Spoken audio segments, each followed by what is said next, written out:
Okay, so I'm gonna place the modulator in this computer. So let's first see how well it is. Yep. So let's switch it on. Actually, it looks a bit softer in real life than on the screen. Oh. A bit soft, and you can see some checker patterns. Yeah. So the checker pattern is there. I didn't notice that before, so let's see if we can get a better picture if we replace the modulator. So that will require me to desolder that modulator that's in there, and yeah, that's not an easy job, and I'll be right back after I've done that. So the modulator in this computer, it's soldered there, as you can see. The cover is soldered, so I have to unsolder that. Or I can just desolder the whole thing, but I wanted to look inside, so I had a peek. I just bend it up. It's not that big deal for me. So I noticed that they have this large 470 microfarad capacitor.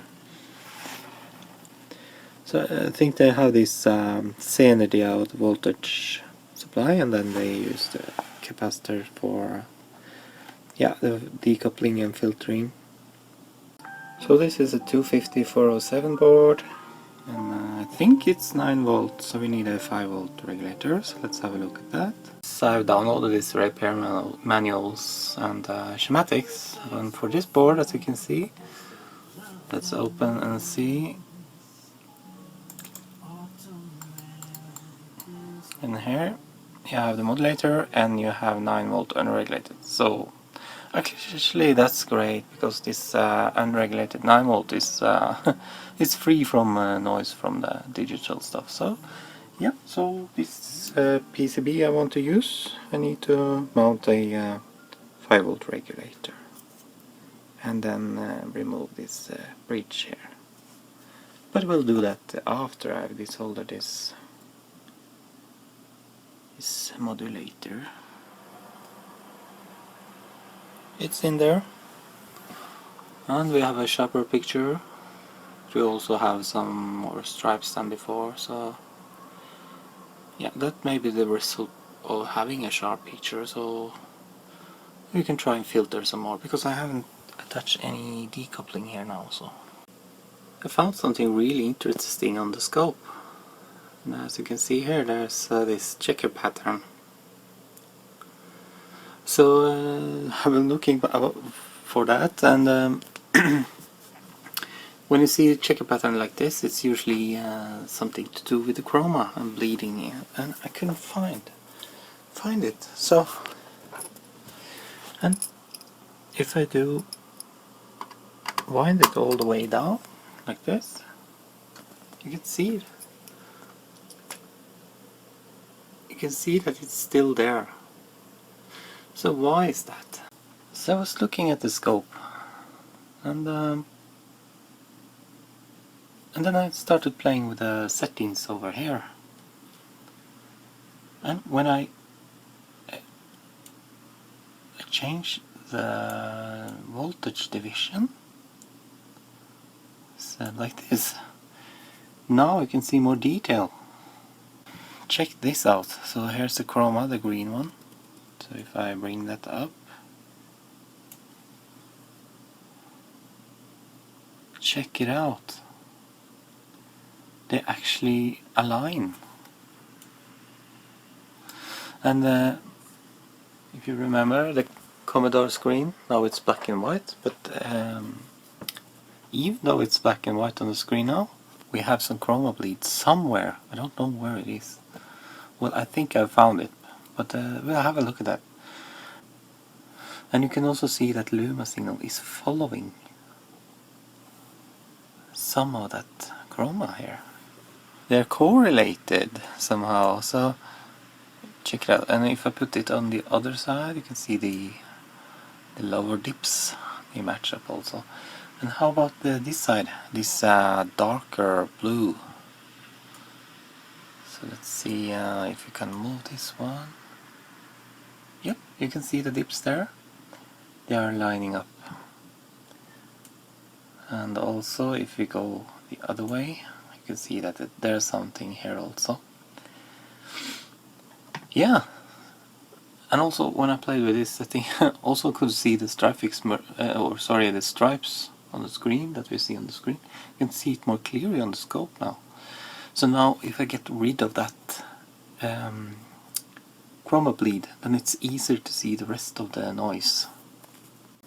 So this is the chroma, and I have wind that pot and that wiper all the way around, so that means it's not touching the pot or the coal path. So that means that this part here is detached, it's not doing anything. But even if it's not doing anything, I have the chroma signal here on the Luma output. So how is that possible? So I did something else also. I detached the chroma such that I don't pull any current from the chroma, and then it disappears. The chroma bleed disappears. So it's only visible if I pull current here.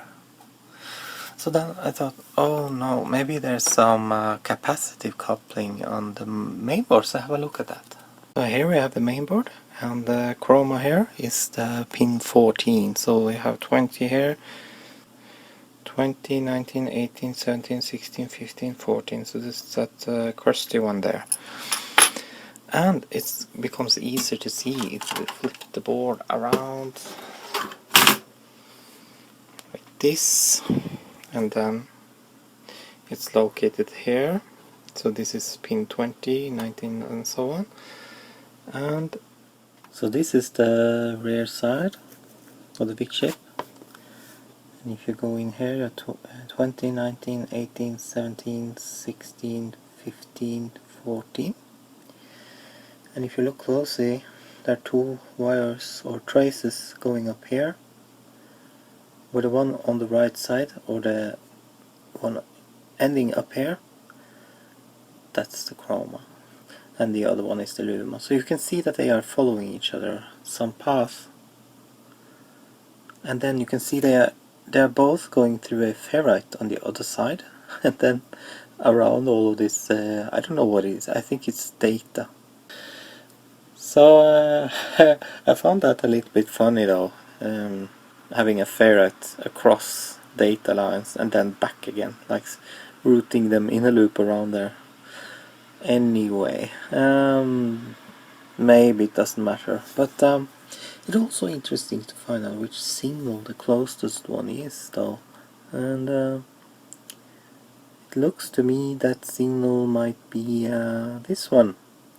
So have a look at that later. Maybe that has something to do with the stripes.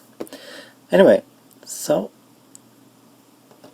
the chroma is here over, and it's routed in through a trace and then a ferrite and then comes back again. And the same thing happens to the Luma here. And you can see they're still following each other closely all the way over here. And then I was thinking, what if I detach? If I bend this pin out so that it doesn't go out there, and then I attach it directly up here. Let's do that. Okay, so it's back on again, and I have bent out the chroma pin. And check this out. There's no checker pattern at all anymore. Okay, so what if we took the chroma signal and routed it directly? So yes, let's do that. And we have still have some. And if you ask me, it's a little bit less than before, but not so much.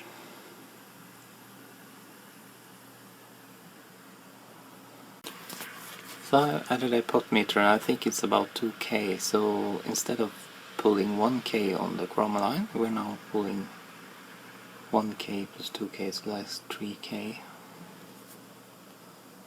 And it changes a lot, so yeah, I don't know if the picture is any better anyway, because seems like the colors a bit, I don't know, they're not as strong before, but that we can change in the hardware.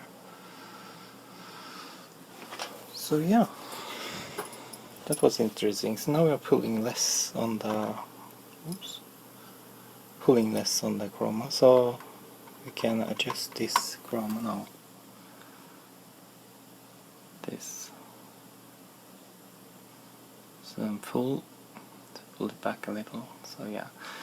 Anyway, so let's have a look at the scope. What is it saying now? Check it out. It's still there. So let me try and freeze it.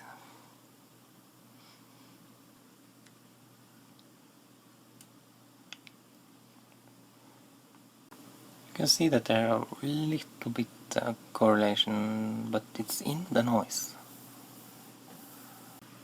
Now we can see the stripe noise even better. Now I've removed chroma completely, so the settings is 2 microseconds, 50 millivolt per division, sampling rate 48 megahertz.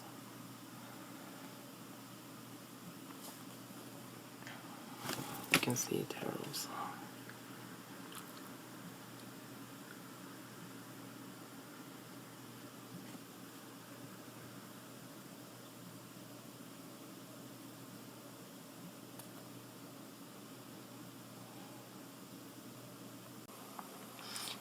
So this is the resistor I had in the series, the chroma.